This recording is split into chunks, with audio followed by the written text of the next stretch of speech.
오늘 우리에게 주시는 하나님 말씀 함께 찾아 봉독하겠습니다. 마가복음 9장 38절에서 42절 말씀입니다. 제가 가지고 있는 성경 신약 70페이지입니다. 마가복음 9장 38절에서 42절 살아계신 하나님 말씀을 봉독합니다. 요한이 예수께 여짜오되 선생님 우리를 따르지 않는 어떤 자가 주의 이름으로 귀신을 내쫓는 것을 우리가 보고 우리를 따르지 아니하므로 금하였나이다. 예수께서 이르시되 금하지 말라. 내 이름을 의탁하여 능한 일을 행하고 즉시로 나를 비방할 자가 없느니라. 우리를 반대하지 않는 자는 우리를 위하는 자니라. 누구든지 너희가 그리스도에게 속한 자라 하여 물 한 그릇이라도 주면 내가 진실로 너희에게 이르노니 그가 결코 상을 잃지 않으리라. 또 누구든지 나를 믿는 이 작은 자들 중 하나라도 실족해 하면 차라리 연자맷돌이 그 목에 매어 바다에 던져지는 것이 나으리라. 아멘. 피아 식별이라는 제목으로 여러분들과 함께 2부 예배 말씀을 나누도록 하겠습니다. 전투에서 절대로 총구를 겨누면 안 되는 대상이 있습니다. 누구겠어요?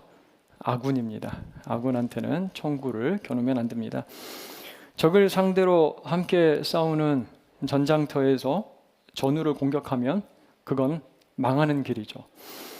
그렇게 적과 아군을 구별하는 다양한 방법들이 있는데요.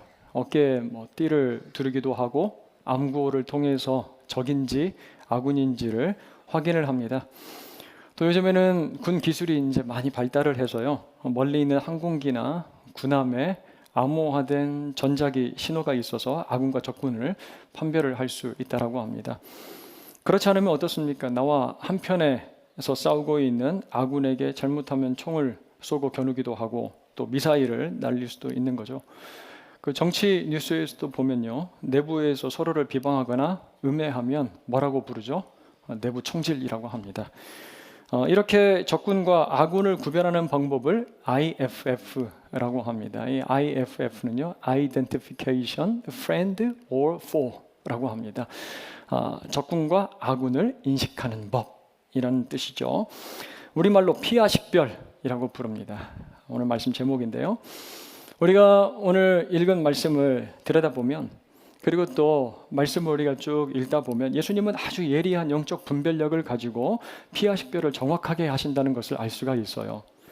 어떠한 상황이나 사람을 그냥 겉으로 피상적으로 바라보고 판단하지 않으세요. 보지 않으시고 그 내면에 어떤 세력이 있는지 어떤 영적인 영역이 그 안에 내부 안에 자리 잡고 있는지를 간파를 하십니다. 그래서 때로는 꾸짖기도 하시고 선포하기도 하시죠. 자신에 대해서 아주 명확하게 고백을 했던 베드로, 그를 향해서 예수님께서 날카롭게 책망하신 것 기억을 하실 거예요.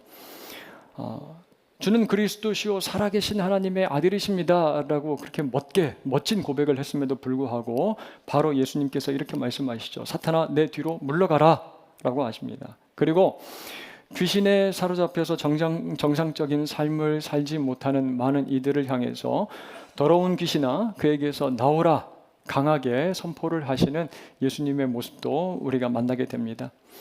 예수님은 이렇게 적이 누구인지를 정확하게 아십니다. 누구를 향하여 싸워야 되고 그리고 말씀을 선포를 해야 되는지 대적해야 되는지 아신다는 거예요. 우리 그리스도인들도 이 피아식별이 참 중요하다는 사실을 삶에서 경험을 하게 됩니다. 실감할 때가 있어요. 제가 고등학교 시절에 사회 분위기가 우리 기독교에 대해서 그래도 허용적이어서 교회들마다 참 노방전도를 활발하게 했었습니다. 그 모습에 저도 참 도전을 받아서요. 교회 선배님들과 함께 대학교 앞에서 기타를 메고 열심히 이제 찬양하고 노방전도했던 기억이 있는데요. 주일 예배 마치고 그날 이제 오후에 전도를 하러 나갔는데 그때가 여름이어서 그런지 참 덥고 땀도 많이 났던 걸로 기억을 해요. 그렇게 열심히 목이 터져라고 예수 믿으세요 찬양하고 이제 전도를 하고 나서요.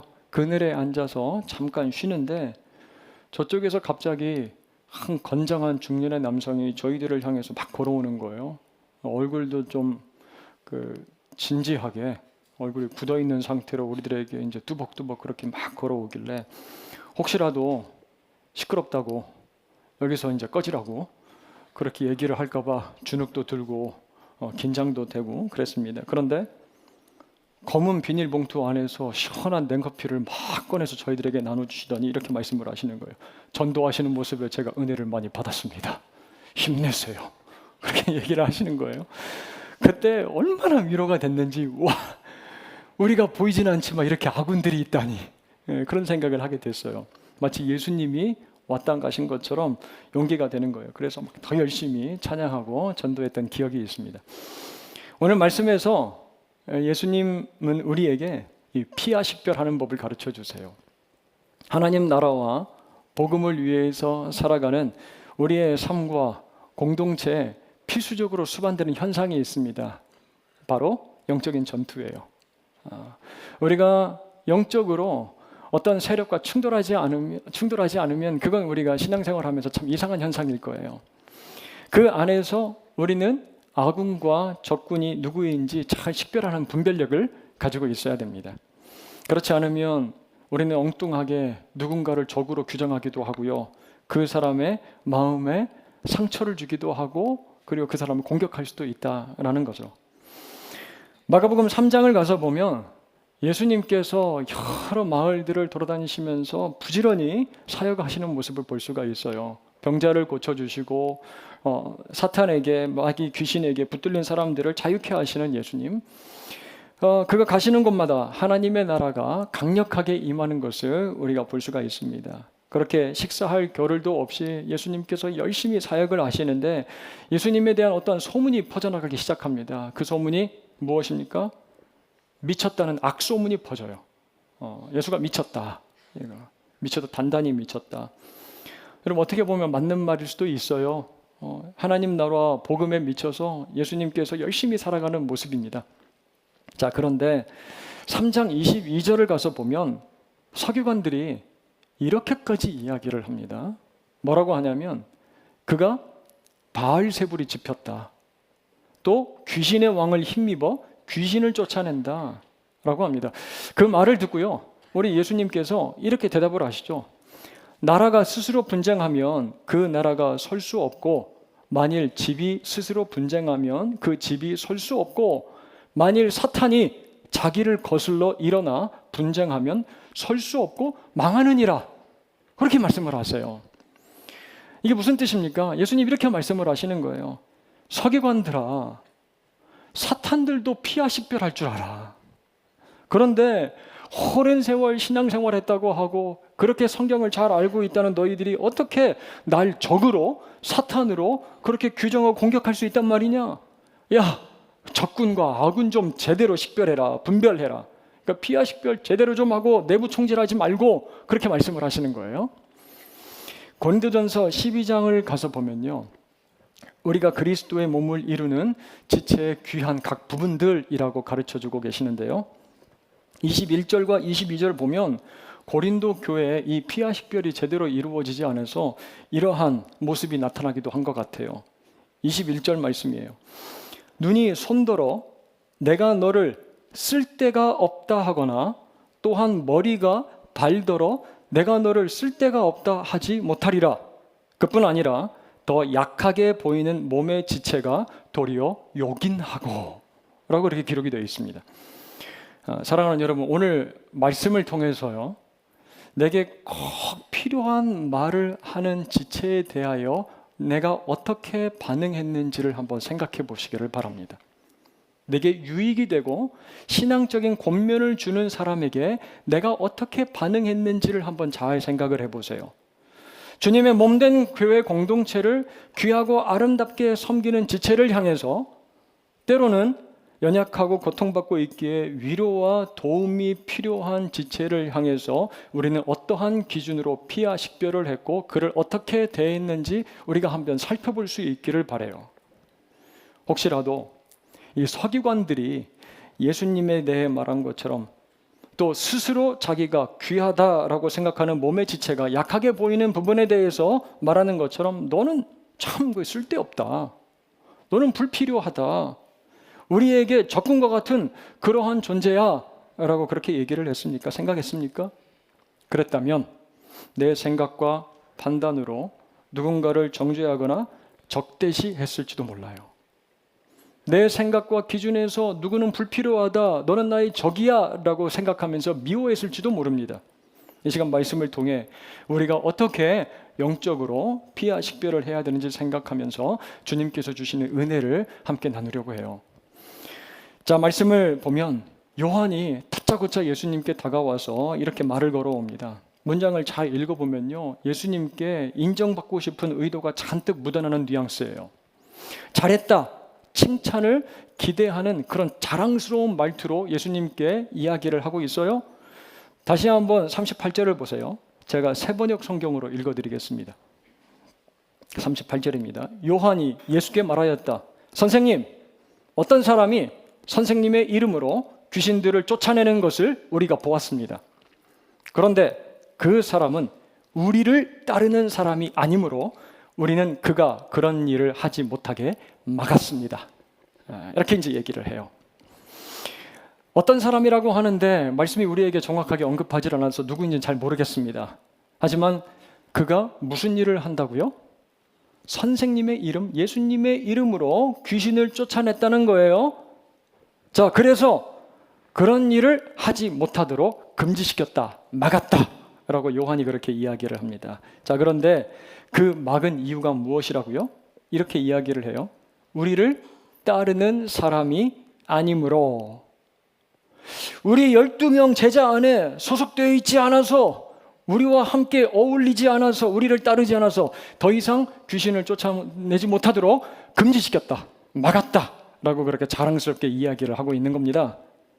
자, 지금 이런 말을 하고 있는 요한과 다른 제자들, 잘 한번 생각을 해보세요. 기억을 해보세요. 얼마 전 자존심이 상했던 이들입니다. 자존심이 구겨졌어요. 9장 14절에서 29절 보면요, 한 아버지가 귀신 들린 자기의 아들을 데리고 옵니다. 그리고 제자들에게 부탁하죠. 이 귀신 좀 쫓아내달라고요. 하지만 누구도 해결할 수가 없어요. 능력과 실력이 나타나질 않습니다. 그래서 오히려 사람들에게 둘러싸여서 서기관들에게 망신을 당했어요. 그리고 예수님께 이렇게 조용히 물어봤잖아요. 28절에 우리는 어찌하여 능히 그 귀신을 쫓아내지 못하였나이까? 그들에게 예수님께서 뭐라고 대답하시냐면, 기도 외에 다른 것으로서는 이런 종류가 나갈 수 없느니라 라고 그들이 실패한, 그들에게서 실력이 나타나지 않는 이유에 대해서 말씀을 하셨어요. 자, 그런데 예수님과 함께 동행하지도 않고 자기들 따라다니지도 않고 정식 라이센스를 가지고 있는 제자들과 어울리지도 않는, 여러분 그 듣보잡이 뭔지 아시죠? 듣지도 보지도 못한 잡류, 그런 사람이 예수님의 이름으로 귀신을 쫓아내는 능력을 막 나타내고 있는 거예요. 그러니까 이 마음 가운데서 이상하게 오기가 발동을 합니다. 살짝 승질도 나고요. 인정을 할 수가 없는 거예요. 야, 이거 우리는 못하는데 왜 쟤는 할 수가 있는 거야? 우리에게서 나타나는 능력, 우리에게서 나타나지 않는 능력이 어떻게 저 사람한테서 나타나지? 이제 그렇게 생각을 합니다. 여러분, 요한은 누굽니까? 나중 변화돼서 이러한 별명을 가진 사람이잖아요. 사랑의 사도. 얼마나 인자하고 사랑이 많은 그러한 제자입니까, 요한이. 그런데 성령 받기 전에 이 야고보와 요한은요, 불같은 성미, 아주 급하고 공격적인 기질을 가지고 있던 사람들이에요. 사마리아 땅에 예수님과 함께 들어갔을 때 그들이 이제 예수님을 환영하지 않으니까 어떻게 얘기를 합니까? 주님, 하늘에서 불을 내려서 다 심판해 버리죠. 그렇게 얘기했던 보아너게 우레의 아들들이라는 별명을 가지고 있었던 그 형제들이에요. 참을 수 없었던 거죠. 이러한 기질을 가지고 있는데 그 사람 당장 불러서 이렇게 협박했을지도 모르겠습니다. 저 이리 와보라고. 당신 한번 와보라고. 지금 여기 누구 허락받고 장사하는데? 당신 누구 허락받고 여기서 귀신 쫓아내는데? 그러면 안 돼. 여기서 함부로 예수 이름으로 귀신을 쫓아내는 그런 능력 이렇게 막 이제 보여주고 그러면 안 돼요. 당장 멈추세요. 이렇게 얘기를 했을지도 모르겠어요. 상도가 있지. 이번 올림픽 때 우상혁 선수가 이제 높이뛰기를 하는데 스마일 점퍼 웃으면서 펄짝펄짝 잘 뛰더라고요. 그래서 막 자랑스럽기도 하고 그리고 경기를 여유롭게 잘하는 모습을 보면서 마음이 막 좋았습니다. 야, 이 올림픽에서 다른 나라 아주 신체가 좋은 선수들과 함께 그 열세임에도 불구하고 이거 잘 겨뤄서 메달 하나 따는 건 아닌가 이제 기대하는 마음으로 우상혁 선수의 이제 그 경기를 제가 지켜봤어요. 근데 이제 우상혁 선수가 2m 27까지 넘었잖아요. 그 넘는 모습. 우리나라 선수가 2m 27 키도 작고 저렇게 작달만한 선수가 우와 저거 넘는다니 막 대단하다 그런 생각을 가지고 있었어요. 딱 넘고 나서 이제 그 안도감과 자랑스러움과 함께 제 마음 가운데 이상한 마음이 동시에 생기는데 무엇인지 아십니까? 그 다음 선수가 준비하는데 이렇게 간절히 마음으로 바라고 있는 거예요. 걸려라, 걸려라, 넘지 말아라. 이런 마음이 계속 속에서 생기는 거예요. 우리나라 선수가 아닌 다른 나라 선수들은 잘 되면 안 되지, 걸려야지. 이상한 심리가 작동하는 것을 제가 느꼈어요. 자녀들이 그 시험 결과가 나오면 부모님들이 한 가지 꼭 확인하는 것이 있어요. 야, 네 친구 지영이는 수학 성적 몇 점 나왔대? 그 영철이 영어 성적은 잘 나왔대 너보다? 이제 이런 거 확인해요. 다른 친구들이요, 내 자식보다 조금 더 월등하고 우월한 것 같으면, 능력 있고 출세하는 것 같으면 어떻습니까? 마음에 괜히 미워 보여요. 어제까지 우리 집에 와가지고 밥 잘 먹는 그 내 자녀 친구들 보면은 되게 예뻐 보이는데 그 내 자녀보다 성적 더 많이 받아가지고 오늘 와가지고 밥을 잔뜩 먹고 있으면 이게 우리 집에 와가지고 밥을 축 내나? 왜 미워요 그렇게? 얼마 전 예수님께 책망을 받았습니다. 기도하지 않아서 그래요. 자기들에게 나타나지 않는 이 권세와 능력입니다. 자기들의 부족함, 영적인 게으름, 방심이 그 이유예요. 그런데 다른 사람들에게서 그러한 실력이 나타나니까 어떻습니까? 이게 부러우면서도 마음 한켠에 이거 인정하기가 싫은 거예요. 괜히 밉습니다. 질투가 나는 거예요. 내가 못하고 안 하면 다른 사람들도 하면 안 되는데 라는 그런 논리가 생기는 거예요. 그래서 내 자존심도 상하고 또 기분도 나쁘니까 너도 하지 마. 너 하면 안 돼. 금지를 시킵니다. 딱 막아서요. 그러면서 요한은 그 이유가 무엇이라고 합니까? 우리를 따르지 않기 때문에 그렇습니다. 예수님. 12명의 그 제자 카르텔 안으로 들어오지 않으면 너 예수님의 이름을 함부로 사용할 수 없어. 그렇게 얘기를 합니다. 딱 단정 짓는 거예요. 여러분, 명분은 참 좋습니다. 우리와 함께 어울리지 않고 따라다니질 않으니까. 자, 이렇게 예수님 앞에서 아주 떳떳하고 자랑스럽게 이야기한 요한, 예수님이 어떤 반응을 기다렸을까요? 야, 정말 잘했다. 그거 심각한 저작권 침해 아니야? 응? 다른 제자들도 내 이름, 내 명예 함부로 도용하는 사람이 있으면 잘 지켜보고 있다가 금지시키고 철저하게 관리하란 말이야. 우리 이거 구역 잘 지켜야 될 거 아니야. 이렇게 얘기할 예수님이세요? 뭐라고 말씀하십니까? 39절 보면 이렇게 이야기하세요. 예수께서 이르시되 금하지 말라. 금지하지 말라. 그리고 여기부터 함께 읽겠습니다. 시작. 내 이름을 의탁하여 능한 일을 행하고. 아멘. 예수님께서요, 왜 이렇게 말씀을 하셨는지 제가 연구하고 주석서를 보면서요, 그 이유를 더 자세히 알 수가 있었습니다. 자, 38절에 제자 요한이 이렇게 말을 하잖아요. 어떤 자가 주의 이름으로 라고 합니다. 여기에서 예수님의 이름으로 할 때 그 앞에 전치사가 있어요. 그 이름 앞에 전치사가 있는데 그 전치사가 헬라어로 n입니다. n이에요. n. 자, 그런데 39절에 예수님이 대답하실 때 내 이름을 의탁하여 라고 하시잖아요. 그 앞에도 전치사가 있는데 전치사가 에피라는 전치사입니다. n과 에피 두 다른 전치사가 사용이 되고 있는 거예요. 두 개의 다른 단순히 전치사가 다른 것 같지만 이 n과 에피는 굉장히 중요한 의미를 부여하고 있다는 거예요. 제자 요한이 사용한 이 전치사 n은요, 수단과 방법을 의미합니다. 수단과 방법을 의미해요. 반면에 예수님께서 사용하신 이 전치사 에피는요, 무엇을 의지하고 무엇을 근거하여 라는 그런 의미를 가지고 있습니다. 즉 제자들은요, 어떤 사람이 이 귀신을 쫓아내는데 예수의 이름을 어떻게 사용했다고 이야기를 하는 겁니까? 테크닉으로, 기술로, 어떤 주문으로 그렇게 사용하고 있다고 생각하면서 말을 하는 거예요. 하지만 예수님은 그 사람이 귀신을 쫓아낸 무엇을 의지하여? 예수님의 이름을 의지하여 믿음의 근거로 그런 능력을 발휘했다라고 예수님께서 인정하시면서 말씀하고 있습니다. 때문에 39절은요, 그 전치사 에피를 이렇게 해석을 하고 번역을 하고 있는 거죠. 그가 내 이름을 어떻게 해서요? 의탁하여.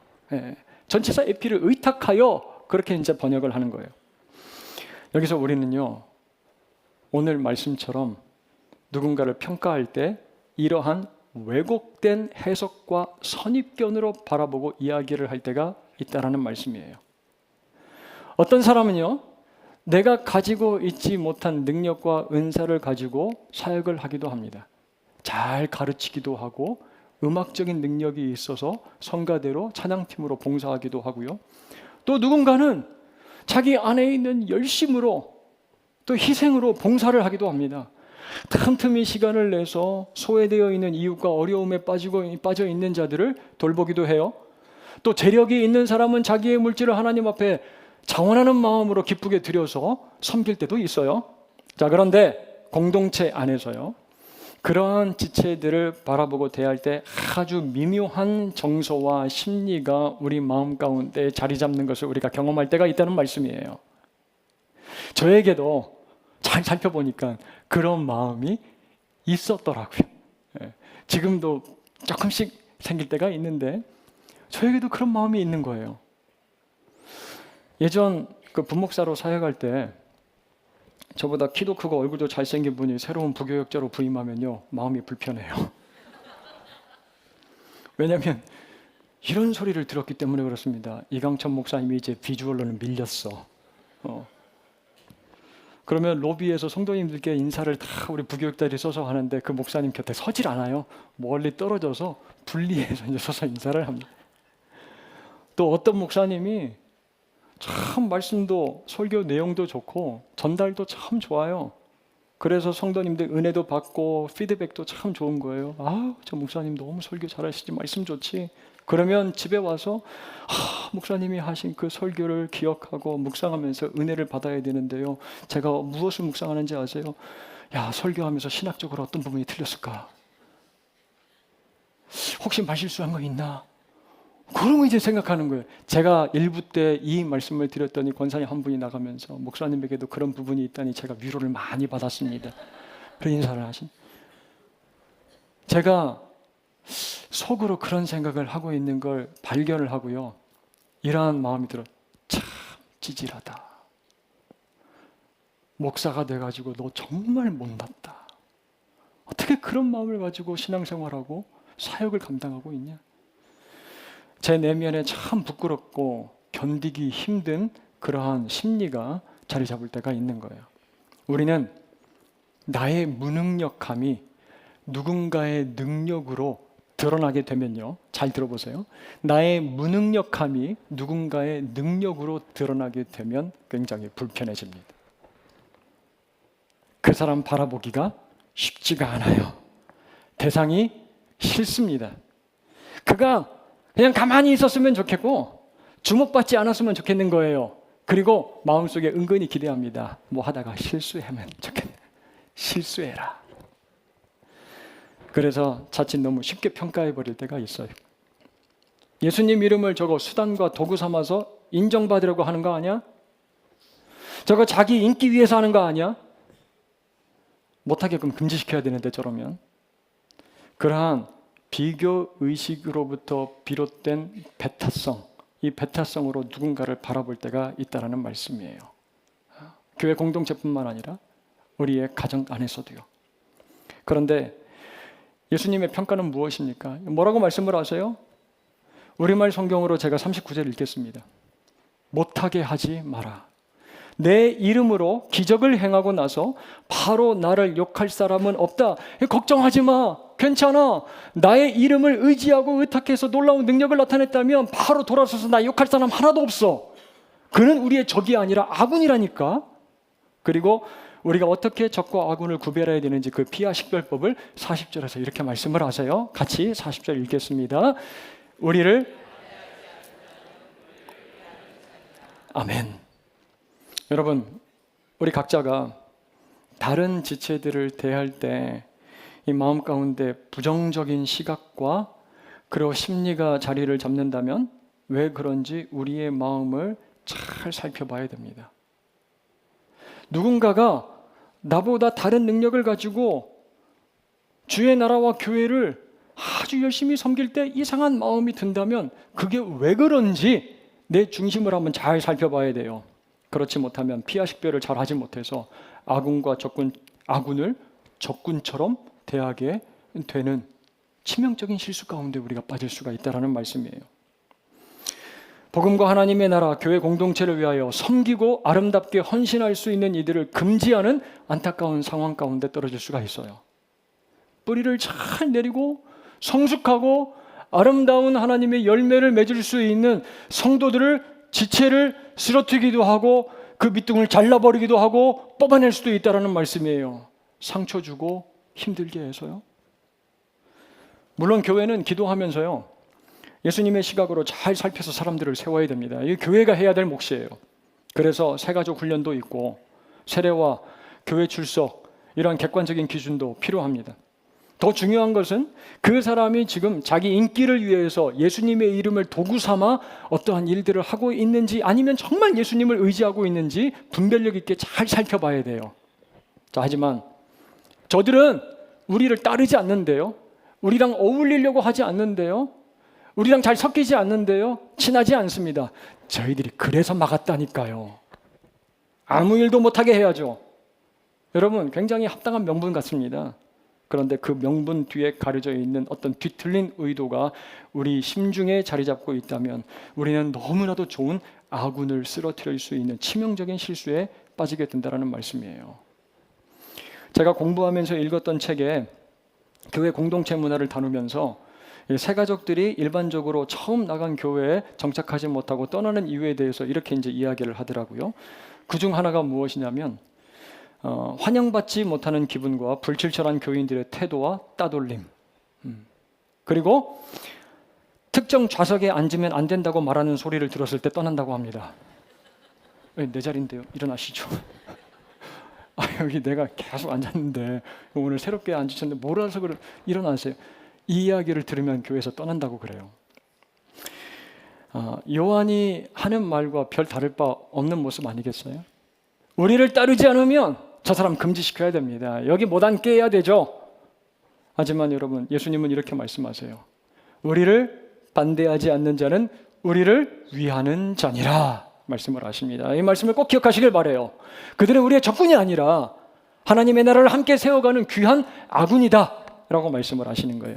사랑하는 세한의 성도 여러분, 우리 세한교회에 예수님의 이름으로 능력이 나타나는 그러한 많은 지체들이 교회를 섬길 수 있게 되기를 주님의 이름으로 간절히 소원하고 축원합니다.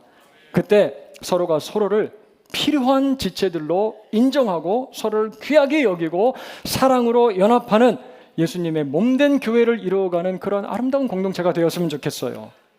그래서 우리 세한 모든 지체들이 그리스도의 몸을 온전하게 세워가는 귀하고 아름다운 모습 되길 주님의 이름으로 축원합니다. 자, 그런가 하면 예수님은 41절과 42절에 이런 칭찬과 경고의 메시지를 주고 계세요.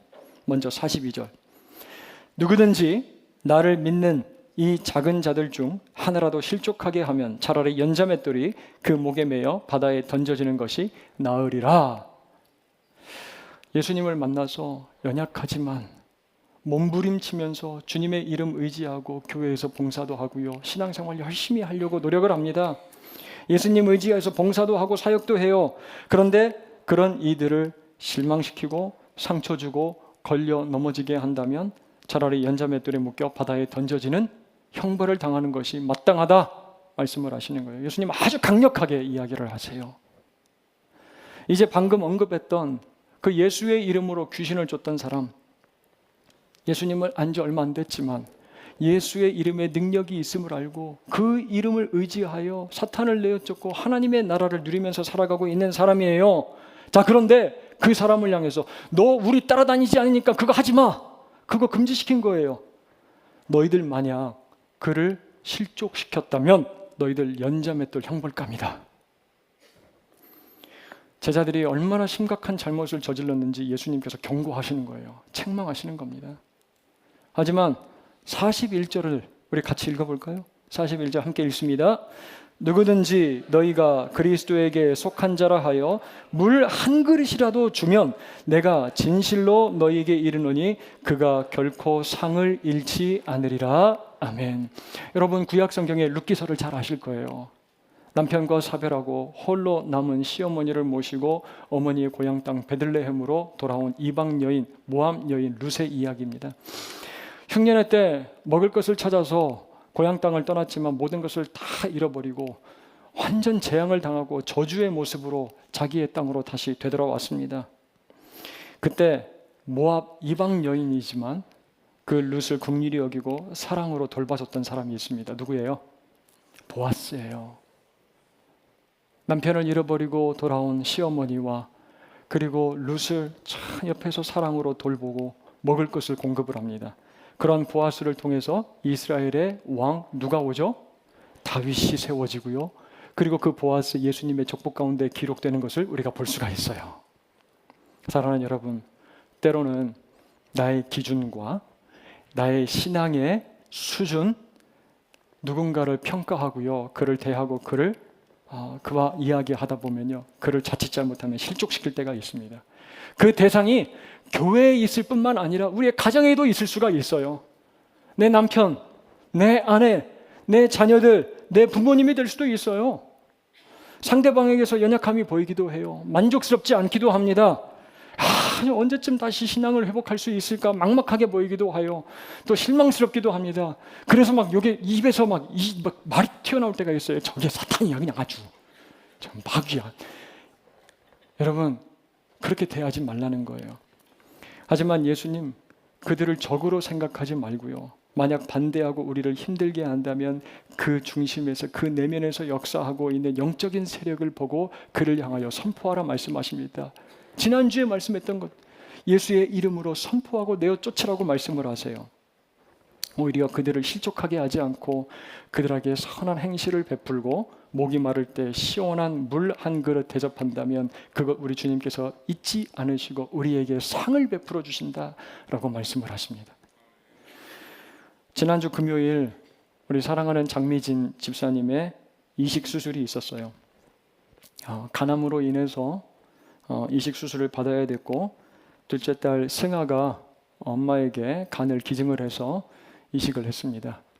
12시간 넘는 긴 수술을 잘 마치게 되었고요. 지금은 회복하고 계신다라고 저한테 이제 메시지를 주셨습니다. 정신도 없을 텐데 수술 받으러 가기 전날에 저에게 이러한 문자 메시지를 주셨어요. 목사님, 내일 수술이 잡혔습니다. 그동안 기도로 보살펴 주시고 힘을 주셔서 감사합니다. 주 안에서 편안히 치유받고 밝은 모습으로 다시 만나 뵙겠습니다. 기도해 주신 세한교회 성도님들께 감사하고 주님의 축복이 깃들길 저도 기도합니다. 자신의 어려움 가운데서도요, 함께 기도해 주고 있는 교회 공동체, 가족들에게 감사하며 축복할 수 있는 집사님의 이 마음의 넉넉함, 여유로움이 제게 느껴지는 거예요. 이 메시지를 읽으면서 이런 생각이 들었습니다. 우리는 인생의 어려움이 찾아올 때 혼자 싸우는 것이 아니라 같이 싸울 수 있는 많은 전우들을 경험하고 함께 공동체를 이루어 살아가는 성도들이구나 라는 생각이 들었어요. 서로 의지하며 모퉁이 돌 대신 예수 안에서 이어진, 연결된 사랑하는 가족들이구나. 여러분 옆에 있는 사람들, 예수 그리스도 안에서 다 하나하나 연결된 예수의 가족들이에요. 전우들입니다. 아군들이에요, 여러분. 사랑하는 여러분, 예수님께서 내 이름을 의지하고 능력 있게 살아가는 사람들이 있다면 그들을 막지 말라, 실족시키지 말라 말씀을 하십니다. 어떤 배타적인 기준과 제도로 인하여 그들을 공동체 밖으로 밀어내는 것이 아니라 함께 주님의 몸된 교회를 세워나가는 지체로 인정하라, 예수님께서는 말씀을 하세요. 그리고 그들을 인정하고 소중하게 대하고 그들을 돌볼 때 예수님께서 우리에게 상 주신다 약속하십니다. 그 하늘의 상을 받고 누리며 천국과 같은 우리 교회와 가정을 이루어가는 우리 새 안의 모든 믿음의 지체들 될 수 있기를 주님의 이름으로 축원합니다.